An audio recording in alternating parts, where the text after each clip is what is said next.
안녕하세요. 토요미스테리 디바제시카입니다. 1901년 5월 당시 파리의 검찰총장은 익명의 편지 한 통을 받게 됩니다. 바로 이게 실제 편지의 내용인데요. 그 내용은 파리의 상류층이었던 모니에르 가문이 엄청난 비밀을 숨기고 있다는 것이었죠.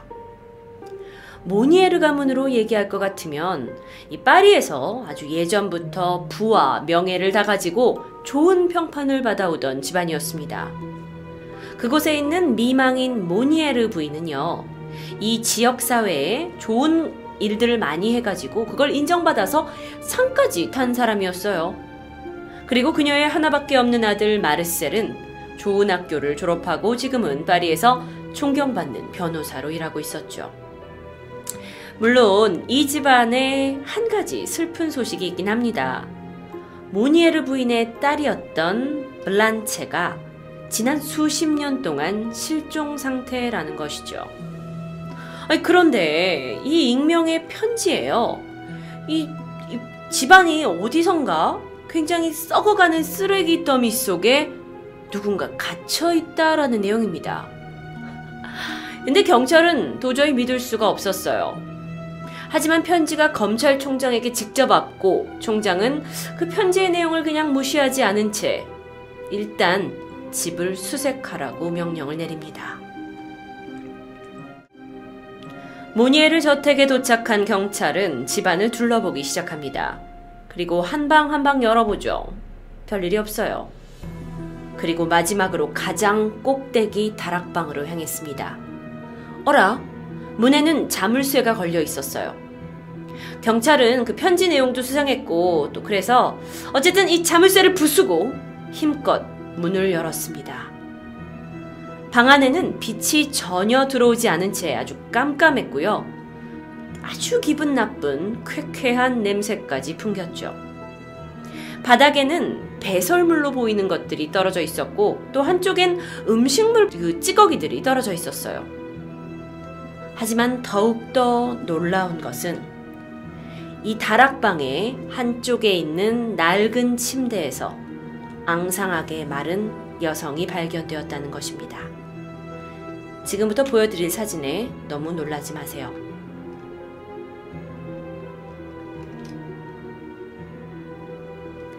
이 사진은 당시의 경찰이 직접 찍은 사진으로 알려져 있습니다. 침대에는 앙상하게 마른 여성으로 보이는 한 사람이 누워 있었습니다. 방이 너무도 어두웠기 때문에 경찰은 창을 덮고 있는 두꺼운 커튼을 다 뜯어냈고 그제서야 방에 빛이 들어오게 되자 이 침대 위에 있는 마른 여성이 옷 하나 걸치지 않고 있는 상태라는 것을 알게 됩니다. 그리고 침대 밑에는 고기 조각, 야채, 빵, 생선 이런 것들이 막 잡다하게 다 떨어져 있고요. 거긴 굴껍질도 보였다고 해요. 그녀의 침대는 상당히 오래됐고 침대 주변에는 벌레들이 득실됐습니다. 이 모든 것들 때문에 풍겨져 나오는 그 냄새가 너무도 역했기 때문에 경찰들은 이 방에서 오랫동안 머무는 것조차 힘들었다고 해요. 그녀를 발견했을 당시 그녀는 49살이었고요. 앙상하게 마른 몸은 몸무게가 24kg 정도밖에 되지 않았습니다. 잔뜩 겁에 질려 있었고 사실 정신이 반쯤 나가 보였어요. 그녀의 이름은 블란체 모니에르, 바로 이 가문의 딸이었습니다.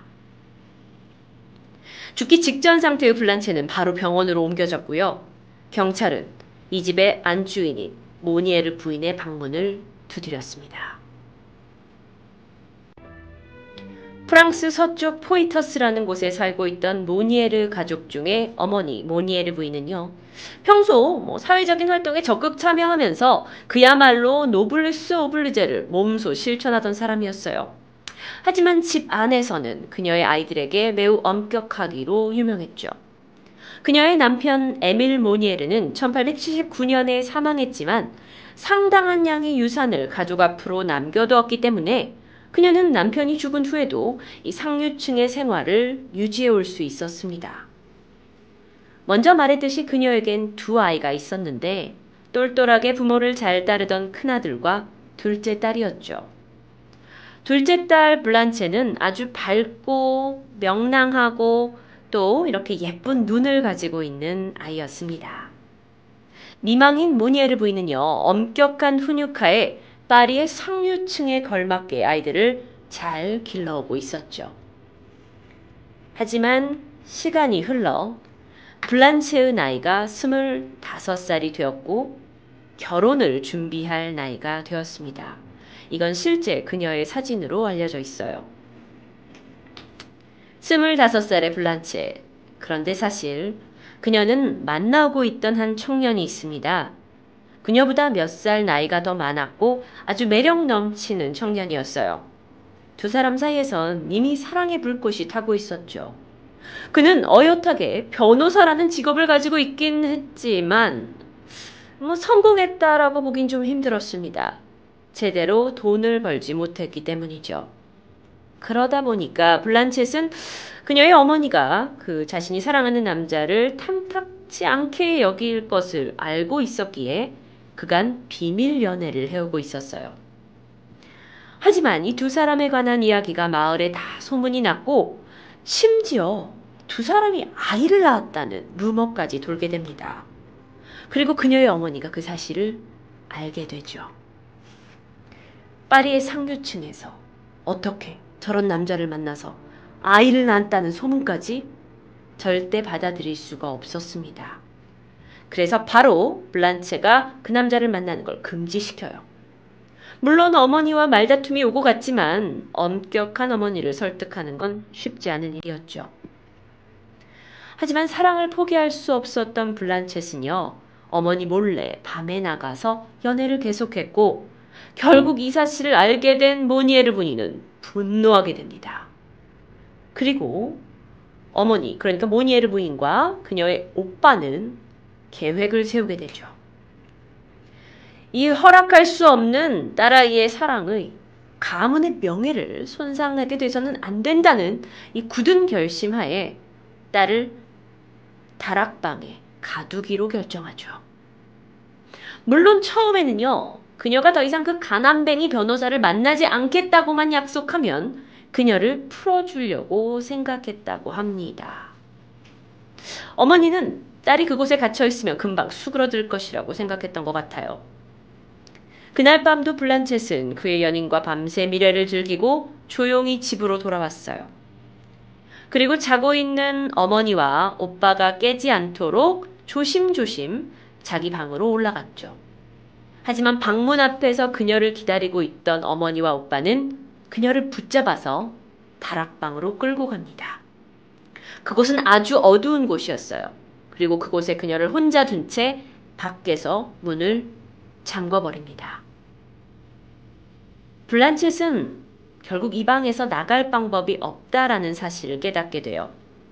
동시에 어머니에 대한 화가 치밀면서 자신은 절대 굴복하지 않겠다고 다짐하죠. 그렇게 시간이 흘러버렸고 블란쳇은 다락방에 갇힌 지 25년 만에 이런 모습으로 발견이 된 것이었습니다.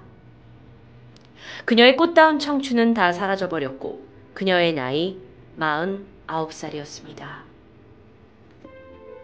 다시 현실로 돌아와서 75살의 모니에르 부인은 차분하게 경찰들을 맞이했습니다. 도대체 왜 딸을 감금했습니까? 라는 경찰의 질문에 그녀는 처음에는 여러 가지 일이 있긴 했지만 어느 때 이후부터 딸아이가 방에서 나오지 않았어요. 라고 설명했습니다. 하지만 그녀의 오빠 말에 의하면요.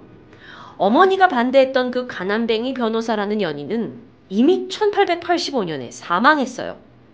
그런데 이후에 그녀가 정신적으로 더 이상해져서 아예 집안 다락방에다 나오지 못하게 가둔 것이라고 말합니다. 이웃들의 증언에 따르면 종종 이 집에서 그 블란쳇의 아주 찢어질 듯한 비명소리가 들렸는데요. 그 종종 들리는 비명소리에는 경찰 불러줘! 자유를 원해! 불쌍해! 라는 소리들이었다고 해요. 모니에르 부인은 바로 다음날 체포됩니다. 정신을 차린 블란체가 어머니로부터 감금당한 사실을 말했기 때문입니다. 파리 최고의 상류층 부인이 체포되던 그날 군중들이 엄청 많이 모였고요. 다들 그녀를 비판했고 계란을 던졌죠. 마땅히 그에 맞는 처벌을 받아야 하지만 그녀는 체포 15일 만에 병원에서 사망합니다. 그녀의 오빠 또한 체포가 되었는데 이후 법정에서 15개월형을 받았어요. 하지만 자신은 동생을 감금한 것에 가담하지 않았다고 항소를 했고 결국 무죄형을 받았습니다. 당시의 상황을 실제로 프랑스 신문에서 기록한 내용입니다. 경찰이 25년 동안 감금되어 있는 방에 들어갔을 때의 모습을 묘사하는 신문의 내용이었죠. 자, 그렇다면 블란쳇은 어떻게 되었을까요? 병원으로 옮겨진 그녀는 이미 오랫동안 어둠 속에서 생활을 했기 때문에 빛을 보는 걸 끔찍히 싫어했다고 합니다. 하지만 오래간만에 샤워를 할 수 있다라는 사실, 그리고 맑은 공기를 마실 수 있다라는 사실만으로 상당히 기뻐했다고 해요. 그녀의 오빠는요, 체포되고 나서 자기 여동생이 문제가 많았다. 감정 기복도 심하고 분노 조절에 문제가 있어. 얘는 정신에 문제가 있어. 라고 증언을 했지만 이와는 반대로 병원에서는 굉장히 조용히 지냈고 어떤 감정의 상태를 잘 드러내지 않았다고 합니다. 너무 오랫동안 감금되어 있었기 때문이었을까요? 안타까운 사실은 그녀가 그 방에서 나오는 순간까지도 자신이 사랑했던 그 연인이 죽은 사실조차 모르고 있었다는 겁니다. 그 연인은 그녀가 감금되고 나서 9년 후에 사망한 것으로 알려졌어요. 그렇게 점점 기력을 회복한 블란체는 정신병원에서 생활을 시작했습니다. 그녀의 몸무게도 늘어났고 빛에도 익숙해졌지만 그녀의 정신은 온전히 돌아오지 않았다고 합니다. 결국 그녀는 세상 밖으로 드디어 나오게 된 지 12년 만인 1913년 병원에서 사망하게 됩니다. 25년 동안이나 감금되어 있었던 파리의 블란쳇, 그녀의 안타까운 이야기였습니다. 토요미스테리 아래의 영상을 클릭하시면 또 다른 영상들을 보실 수 있습니다.